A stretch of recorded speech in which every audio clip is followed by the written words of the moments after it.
আব্বা তোমরা দুইজন যাবে না, আমি সহ যাবো, চলো। দাঁড়াও, কই যেতেছো তোমরা সবাই?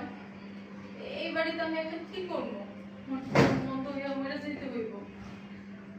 আমার উপর রাগ হয়ে থাকো না, আমি বুঝতে পারছি তোমাদের সাথে যা করছে আমার অন্যায় হয়েছে, তুমি আমার মাফ করে দাও। সোনিয়া, আমার কাছে মাপ চাই কোনো লাভ নেই। যাদের কাছে তুমি অন্যায় করছো তাদের কাছে মাপ চাই। আব্বা, আম্মা, আমার ভুল হয়েছে, আমার আপনারা ক্ষমা করে দেন। আমি তো আপনাকে সন্তানের মতো, আপনার নিজের সন্তান হলে কি আপনি আমাকে মাফ করে দিতেন না? মারে, তোমরা এই রঙিন যুগের মানুষ।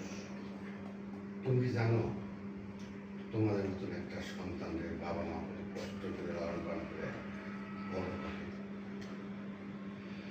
তারপরে তোমার হয়তো একটা স্বামীর বেলা পাঠান না, একটা ছেলে তোমার মতন একটা মেয়ের সাথে বিয়ে দেয়।